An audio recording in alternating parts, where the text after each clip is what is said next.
और मैं सर दावे एग्जिट के पोल पे साथ ये आगे कह बात सकता करें। हूँ।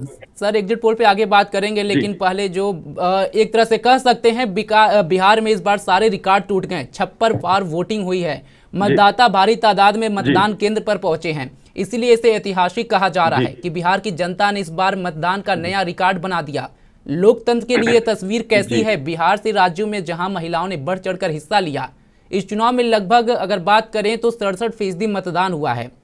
और मुख्य चुनाव आयुक्त ने जब जी चुनाव के बाद उन्होंने पीसी की थी, तो उन्होंने बताया था कि 1951 के बाद ये ऐसा पहली बार मौका हुआ है जब सर्वाधिक 66.9% से ज़्यादा मतदान के साथ बिहार चुनाव को ऐतिहासिक बताया गया है उनके तरफ से। तो इसे किस नज़र में देखते हैं? और सबसे बड़ी बात जो यहाँ पर महिलाओं का बात सामने निकल के आ रहा है कि महिलाएं गेम चेंजर साबित इस चुनाव में हो सकती हैं, क्योंकि सबसे ज़्यादा वोटिंग अगर शेयर किसी ने बढ़ाया है तो वो महिलाओं ने बढ़ाया है। निश्चित तौर पर आपकी एक एक बात करके एक एक बात पर मैं जवाब देता हूं।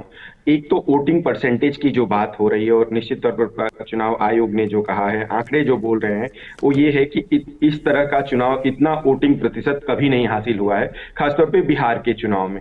तो इसके पीछे कई एक कारण है। एक तो एसआईआर की जिस प्रक्रिया का अभी मैं थोड़ी देर पहले जिक्र कर रहा था, एसआईआर प्रक्रिया का भी एक छोटा कंट्रीब्यूशन है।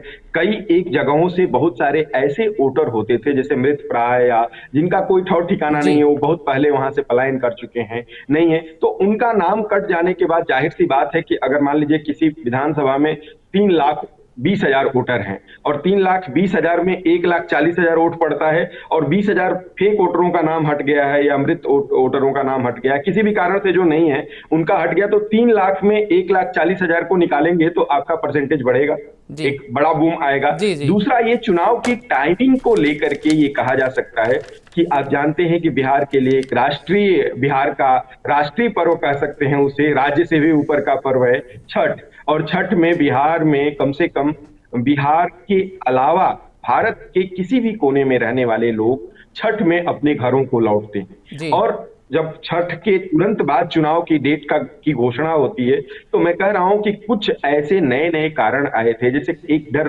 विपक्षियों द्वारा डराया गया कि वोट चोरी हो जाएगा, आपका जो है वोट करने का अधिकार छीन लिया जाएगा। इन तमाम चीजों का भी रेशियो है, उसमें अनुपात है कि लोग अपनी जगहों पर आकर के वोट करना जरूरी समझने लगे। उन्हें लगता, कई जगह पर बहुत, मतलब रूरल इलाकों की मैं बात बता रहा हूं, कि कई जगहों के लोग जो मुंबई सूरत जैसे शहरों में जाकर के काम करते हैं, महानगरों में और छोटी जगहों पर, मतलब जहां कॉमर्शियल जगह हैं, जहां जी नौकरी की संभावनाएं हैं, तो वहां से आकर के वोट इसलिए भी दिए हैं कि उनके मन में विपक्ष के तमाम छोटे बड़े कार्यकर्ताओं ने यह डाला कि अगर वोट नहीं करते हैं, वोटिंग तक नहीं पहुंचते हैं, तो आपका जो है अगले मतदाता चुनाव से नाम हटा दिया जाएगा और फिर आपकी नागरिकता खत्म हो जाएगी। जी तो कई तरह का भ्रम भी रहा। और दूसरा ये कि एक इस सीजन को देख लीजिए, छठ के पर्व में लोगों का जुटना, और फिर हार्वेस्टिंग का टाइम होना, फसल की कटाई का समय है। अब जो लोग आते हैं वो 10-15 दिन लेकर के आते हैं। आप जानते हैं कि बड़ा तबका मजदूर वर्ग जो जी दूसरी जी जगहों पर बिल्कुल। काम करने जाता है,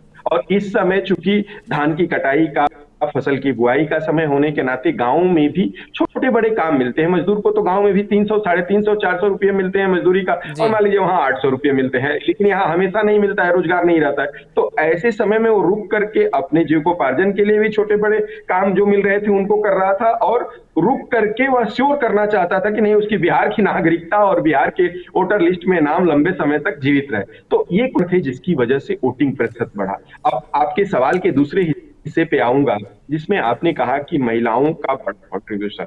निश्चित तौर पर मैं इस बात से सहमत हूं। और मैं अब जो थोड़ी देर पहले कह रहा था कि नीतीश कुमार का इस चुनाव में और बीच चुनाव में एक जी व्यक्तित्व जो उभर करके सामने आया, नीतीश कुमार के प्रति एक जो सहानुभूति आई, उसमें कहीं ना कहीं बड़ा कंट्रीब्यूशन भी महिलाओं का है।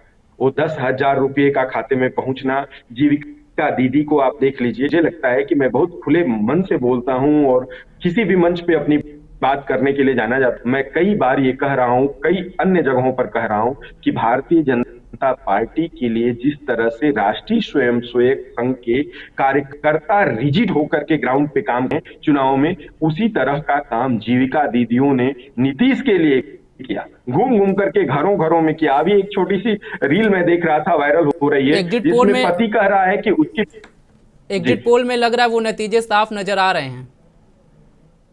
जी बिल्कुल, उसका असर दिखलाई पड़ रहा है। सीधे तौर पर महिलाओं ने नीतीश को दोबारा सत्ता वापस करके मतलब सत्ता में ला दिया है। मैं तो इसको इस तरीके से देखता हूं। और आप याद करिए 43-44 सीट जो भी थी विधानसभा में, जी। मुझे लगता है कि एक बड़ा बूम आ रहा है नीतीश कुमार को लेकर के।